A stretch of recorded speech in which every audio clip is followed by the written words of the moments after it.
everyone. Welcome to yet another episode of Burgundy Talks.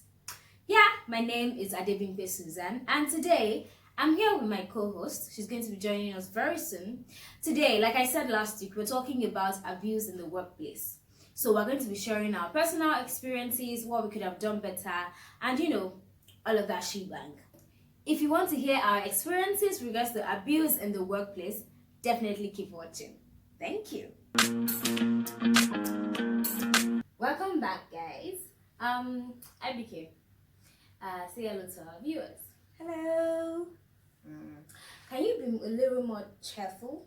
Like, we're happy. Hello. All right, that's IBK for you. So today, like I said, we have IBK here. Today we're going to be talking about abuse in the workplace, right? So I think you should go first. There is this place where I worked, and I didn't know that it was actually toxic. I just knew that I was very frustrated, and I knew that I was just very unhappy, and the criticism I was hearing didn't seem like Constructive, yeah? it wasn't even about whether it was constructive. It didn't seem as if it was my work. Do you understand? It was as if it was against my person. I tried, working harder to maybe make up for what I felt was wrong, both in the workplace. Of course, criticism will come from the work that was being done and then my person. So I tried to make up on both fronts, and I had a fainting spell one day. You fainted. Almost. Like somebody grabbed me. Person coming behind me grabbed me. And that just, gave me Like an alert. like a wake up call. Yeah. Like, come to Jesus. You can't do this no more. Man. Yeah. So that was it for me. And that same day I typed my resignation letter, even though I sent it days after, yeah. So But you typed your resignation letter that day. Mm. So I wanted to ask you, in your case, you felt like your person, rather than your work, was being criticized. Like you were being bullied, basically. Yeah. That's what it was. So what would you have done, or what could you have done better? Or if in the case of maybe there was authorities, maybe management, what could they have done? Okay. Yeah. I think that up to an extent, if you do diligent research before joining an organization, you may be able, yes, from questions such as why did the last person leave here? Yeah. If they are truthful to asking and answering those questions, rather, you would know. Okay. So sorry, back to what I was asking. Let's say she had like a management to answer to. What do you think they could have done? Well, Nigerian organizations Aside. In an ideal environment. Yes, you should be able to speak to the topmost persons or person in an organization to help you address issues such as abuse. And maybe learning through their policy, you would see it. I don't know, like that's an ideal environment. I've been abused at work, and for most people that know me and are watching this vlog, they can probably immediately point at one person or one situation that I just been through. But apart from that, I've actually been abused in more than one place. And in a working environment that was actually conducive. It was not toxic, but there was the one person that was toxic, right? And this person used to call me names, used to swear, and I would report this to like the person that my line manager reports to, and they would be like, what, are you sure? But this is not allowed. Express all sorts of shock and like worry.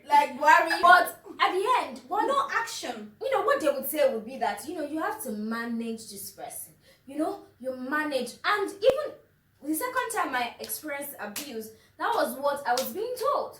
You have to manage this person. You have to manage. You can manage your boss. You manage.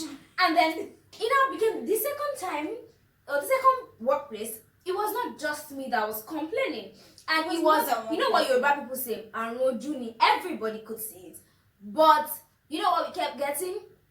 You have to manage Manage this this. person. You have to manage. See, me, I'm not saying it's right or wrong, because quite frankly, I'm not the HR, and you know, you're the therapist here. So what do you think? Like, in that case, what could have been done? What's the ideal thing that should I have been done? actually think that, an external third party in the place of a therapist could have been brought in. Because I'm the first person that would say that it's a job. Yeah. When you get to the gate, leave your feelings, your emotions, everything that is wrong with you, leave it at the door. But that can't be the workplace of tomorrow any longer. That, yes. So I'm the first person that will say that. But I realize that that's not how to work effectively.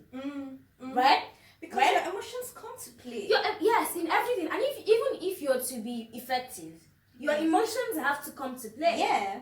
So how do we now manage all of this, knowing that it's the workplace, and also, you know, managing people's emotions, especially when they're being abused? Okay. So, like in any abuse case, is breaking the silence. Whatever management then decides to do, with that information, you also have the ability, as in an abuse case, to leave. So, in the place of in the case of a workplace, it might not be as easy as just upping and leaving. Have an exit strategy, and maybe from the day you are entering into an organization, have an exit strategy. I think that's wise. Yeah. Yeah. So that if at 3 months it's doing your head in, you are having tension at work, that That's you are looking like Animal Farm. and you're spilling it into other aspects of your life, because other aspects of your life are going to take a hit. In fact, it's just one life. It's just one life, right? You know, for me, you know how it used to be for me now, and I'm like, I don't have stupid friends. I cannot have them. I kept asking you, am I dumb? Like, So it's going to take like my a self-esteem. trailer load. Myself, it's of okay. hit. That is it. Self-esteem, okay. Oh, last dance, mental health. Those. And I had to be doing psychological first aid almost every day. Almost every day. Oh, God. Yeah. If I had to pay you for all those, I'm gonna be a millionaire. I went through it, and I didn't even believe that could happen to me, because I always thought that I had a tough skin. It's not a function of you having a tough skin, Right. Is that what abuse does to you is that it erodes your self-esteem. In fact, it erodes your resilience, such that there'll be cracks. One day, that thing the person is saying to you to get to you.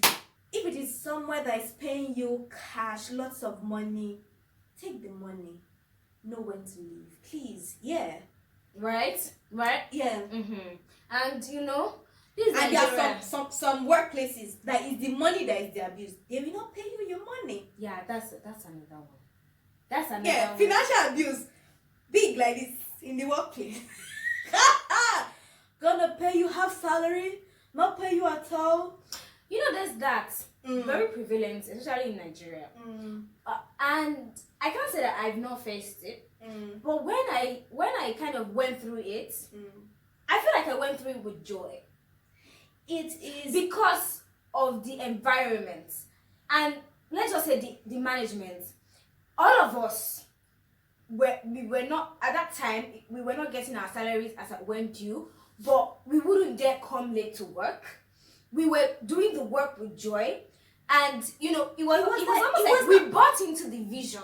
It wasn't abuse, because Right? you saw that the person was communicating. This is the reason why you are not being paid now. But some people would not pay you, and they will go to Abu Dhabi. Share your plane wants to break. Are you mad? Oh my god! Oh my god! Oh my god! Oh my god! I feel like I should just mention that employer's name. Don't do it. Oh my god, I suffered. I don't know why I keep. What is it with me and employers or the workplace? Before I suffered abuse in the workplace, I suffered financial abuse, as you would call it. Oh my God. I didn't get paid for 5 months, and I worked in that place for 6 months. I don't even know why I kept going. Is it Stockholm?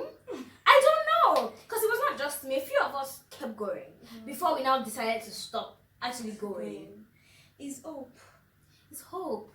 I think it's a dangerous thing to have. It's a great thing to have. And also a dangerous thing, whether in life, in love, at work, yeah. Because when you have hope too much, you tend to take some kind of bullshit that is not your own. Maybe you will know me. Okay. It's false hope you're referring to. Yeah. Okay, maybe that's what it is. Yes, false But then hope. how do you differentiate? We'll have that discussion. Okay. All right. I've said my own. What is the role of HR in this kind of situation? When there is abuse, clear, obvious abuse. Other policies. An HR cannot just work arbitrarily. Cannot just think that, oh, I'm judge and jury. Yeah, I know. So that's why almost every time you bring in a third party, because number one, the person is able to see from an holistic point of view. The person is also unbiased. The person is not as they an should be. employer or employee. Even the HR is an employee. Do you understand? And it knows that, okay, this person that is being toxic this is also a source or a source of livelihood. So there's that trying to manage everyone. So it's a dicey situation. Yeah, it's dicey. It's dicey. So while for who fall into abusive situation for work, it's a dicey situation. It's possible go balo, Yeah. You don't know which end things stick happen. you might get. You might get the shorter end of the stick. Things happen at workplaces where people are pushed to dying by suicide. Okay. I know this for a fact. My encouragement to people in HR is that at this time, I'm a workplace counselor. That's my specialty, even though I work with young individuals and all of that. Please get a workplace counselor, even if it is once in a quarter of a year. To check the employees' head, because people that are normal in Nigeria, they are not up to 2. They're up to 2. Okay, 5. Let's continue. So that is it, because the future of work, you cannot remove emotions. It is not dry and cut, do your work and leave. I had to learn that. Sure. Yeah. It is not longer that. Even if people work from home. In fact, the more reason why. Because, oh, Jesus. Because this work from home. It's not abuse on its own. It may be something happening primarily at the workplace.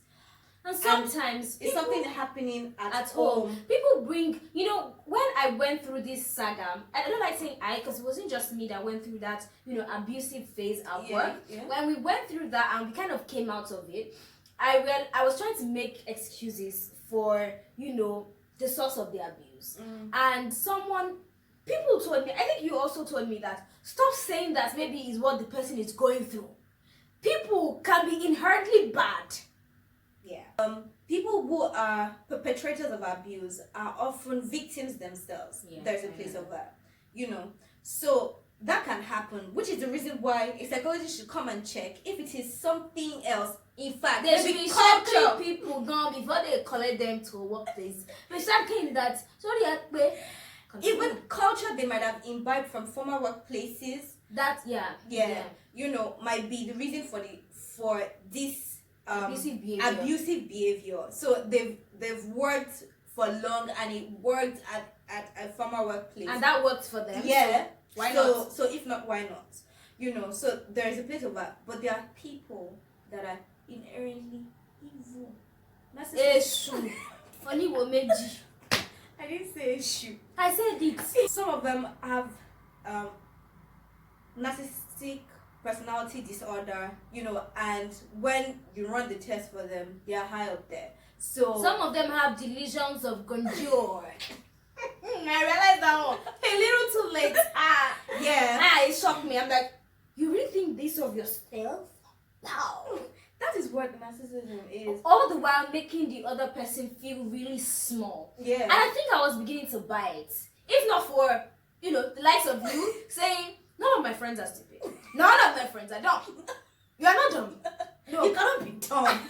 You cannot be. I see you do this. I've seen you do this. And I think, I spoke to my mentor too, and I was like, no. And they've been paid, no. All of that kind of helped me keep. And I was like, and there was someone I spoke to at work too that was like, someone much older, and told me that you can't quit. Because it would look as if you ran. You cannot quit when it gets tough. Because that's my normal way. If people are mad, multi-jackpot.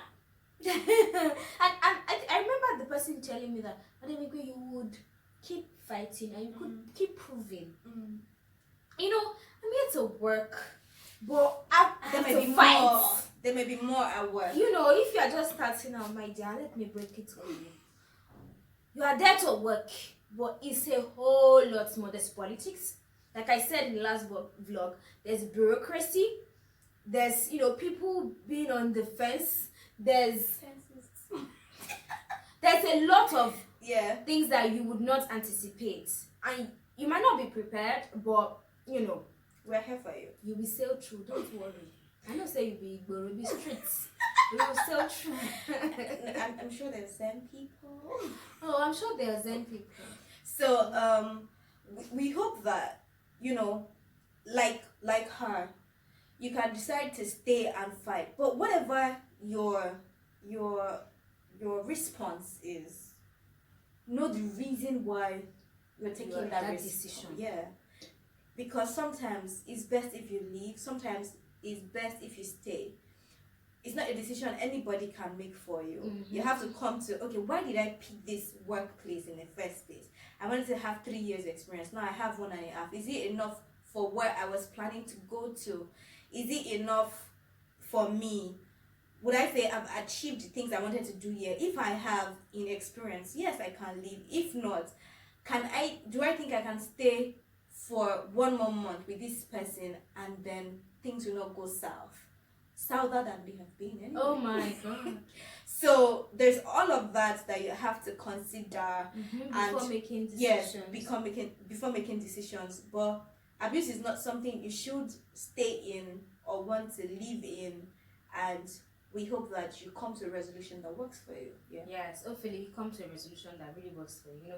There's no hard and fast rule to it. None of it. But you study the situation that you're in and you know what your threshold is. That's what I would say. In the spirit of last words, we're doing these videos, this series on abuse, because we just hope that you can learn a thing or two that will help you go through relationships, workplaces, in a less toxic manner. Yeah. Right? So we hope that you've picked up a thing or two, and we hope that it helps you going forward. So what would we like to say? Please don't forget to subscribe to our YouTube channel. Yeah. Like our videos, watch our videos, share our videos, share to your mommy, your daddy, your zaddy, your brother, your sister, your friend, your friend's friends, enemies, right? And cousins. Okay, so thank you so much for watching. We appreciate you. If you have any questions or complaints, or if they're confidential and you can't leave them in the comment section, please send an email to burgundytalks@gmail.com. Yeah. We'd love to read from you, right? So from us to you, we wish you comfort. Yeah. We wish you love, and I hope that you're resolute enough to leave any relationship that's abusive, or make the right decision that's good for you at this time, right? Yeah. So from us to you, it's goodbye. Bye. Adios. Ciao.